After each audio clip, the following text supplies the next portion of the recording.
अस्सलाम वालेकुम नाज़रीन।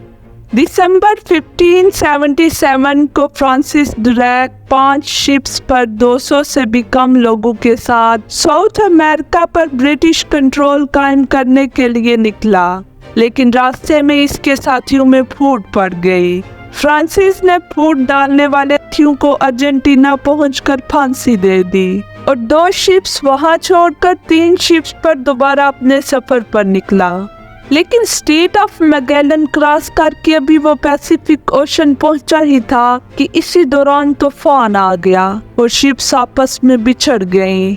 एक शिप वापस बर्तानिया चली गई, जबकि दूसरी शिप ड्रैक पैसेज में चली गई और फिर गायब हो गई। फ्रांसिस इस शिप का पीछा करते हुए ड्रैक पैसेज के किनारे पर आया, लेकिन वहाँ हालात देखकर वो समझ गया कि वो मौत के कुएं में आ गया है। ड्रैक पैसेज समंदर का वो खतरनाक रास्ता है जिसे इंसान हजारों सालों से अवॉइड करते आ रहे हैं। बहुत से लोगों का ख्याल था कि अमेरिका की ईस्टर्न कोस्ट को छोटे रूट से साउथ अमेरिका और बाकी दुनिया के साथ कनेक्ट करने के लिए पनामा कैनाल को बनाया गया, जबकि पनामा कैनाल को बनाने की एक और वजह ये थी कि सभी शिप्स अंटार्कटिका और कैप हॉर्न के दरमियान 620 मील की इस एरिया से बचना चाहते थे। इस पॉइंट पर अटलांटिक ओशन, पैसिफिक ओशन और साउदर्न ओशन आपस में मिलते हैं। इस जगह को ड्रैक पैसेज क्यों कहते हैं और आखिर इस जगह में ऐसा क्या है कि शिप्स यहाँ से गुजरने को मौत के मुतरादिफ मानती हैं? इन सब सवालों के जवाब जानने के लिए मेरी वीडियो को एंड तक देखें, और अगर आप मेरे चैनल पर नए हैं तो मेरा चैनल सब्सक्राइब कर दें और बेल आइकन को प्रेस कर दें ताकि आपको मेरी नई आने वाली दिलचस्प वीडियोस के नोटिफिकेशंस मिलते रहें। ये 15वीं सदी की बात है, जब फ्रांसिस ड्रैक को पूरे अटलांटिक ओशन में खौफ की अलामत समझा जाता था। फ्रांसिस ड्रैक एक अंग्रेज एडमिरल था। वो समंदरी कज़ाक और दुनिया का चक्कर लगाने वाला पहला अंग्रेज था। इस वक्त ब्रिटिश और स्पेनिश एम्पायर पूरी दुनिया को कंट्रोल करना चाहते थे। फ्रांसिस ड्रैक को ब्रिटिश एम्पायर सपोर्ट कर रही थी। वो अफ्रीकन शहरों पर हमला करके वहां लूटमार करता और वहां के लोगों को गुलाम बनाकर बर्तानिया ले जाता। चूंकि ब्रिटिश एम्पायर फ्रांसिस से बहुत खुश थी, इसलिए उसने साउथ अमेरिका में स्पेनिश एम्पायर के कंट्रोल को खत्म करने के लिए फ्रांसिस को भेजा। प्लान के मुताबिक फ्रांसिस साउथ अमेरिका की ईस्टर्न कोस्ट पर मौजूद शहरों को फतह करते हुए स्ट्रेट ऑफ मैगेलन पहुंचेगा, फिर वेस्टर्न कोस्ट पर मौजूद शहरों को फतह करके साउथ अमेरिका पर ब्रिटिश कंट्रोल कायम करेगा। इसी मकसद के लिए वो दिसंबर 1577 को अपने सफर पर निकला। उसकी एक शिप ड्रैक पैसेज में चली गई और फिर गायब हो गई। फ्रांसिस इस शिप का पीछा करते हुए ड्रैक पैसेज के किनारे पर आया, लेकिन वहां हालात देखकर वो समझ गया कि आगे जाना मौत को दावत देने के मुतरादिफ है। इसलिए वो वापस मुड़ा और वेस्टर्न कोस्ट लाइन्स की तरफ मुड़ गया।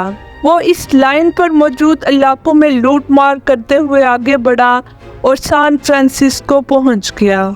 समंदर के इस हिस्से की तरफ फ्रांसिस से पहले कोई भी नहीं आया था, और अगर कोई आया भी होगा तो जिंदा नहीं बच सका था। इसलिए समंदर के इस हिस्से का नाम फ्रांसिस ड्रैक के नाम से ड्रैक पैसेज रख दिया गया। इसने अपने साथियों को बताया कि शायद समंदर के इस पार कोई दूसरी दुनिया है या फिर कोई जजीरा है जहाँ कोई पहुँच नहीं सका। दरअसल वो कोई जजीरा नहीं बल्कि अंटार्कटिका था। सदियों से इंसान ये तो मानते थे कि यहाँ कोई कॉन्टिनेंट मौजूद है, लेकिन कोई भी वहाँ पर पहुँच नहीं सका था। वो उसे अननोन साउदर्न लैंड के नाम से जानते थे। 17वीं सदी में ब्रिटिश एक्सप्लोरर कैप्टन कुक इसी साउदर्न लैंड की तलाश में साउदर्न ओशन पहुँच गया, लेकिन उसे अंटार्कटिका नहीं मिला। वापसी पर इसकी शिप ड्रैक पैसेज में फंस गई। वो बड़ी मुश्किल से अपनी जान बचाकर निकला और दोबारा वहां कभी नहीं गया। कैप्टन कुक ने अपने जर्नल में लिखा कि साउदर्न लैंड को डिस्कवर करना बहुत रिस्की है, शायद ही कोई वहां तक पहुंच सके। आखिर इस जगह में ऐसा क्या है?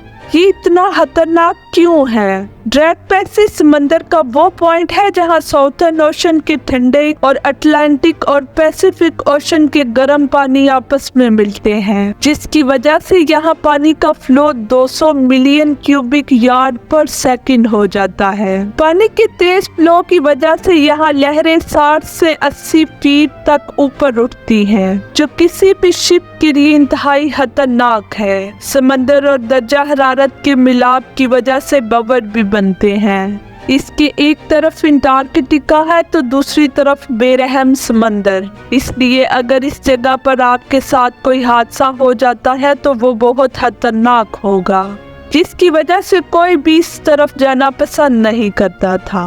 लेकिन 1914 में ब्रिटिश एक्सप्लोरर सर एरनस्ट शेकल्टन ने अंटार्कटिका को एक्सप्लोर करने का इरादा किया, तो अपने सफर के दौरान जब वो ड्रैक पैसेज पहुंचा तो समुद्री लहरों ने उसकी शिप को बर्फ की ग्लेशियर की तरफ धकेल दिया, जिसकी वजह से उसकी शिप मुकम्मल तौर पर तबाह हो गई। एरनस्ट अपनी एक लाइफ बोट पर 5 साथियों के साथ सवार होकर किसी आइलैंड की तलाश में निकला।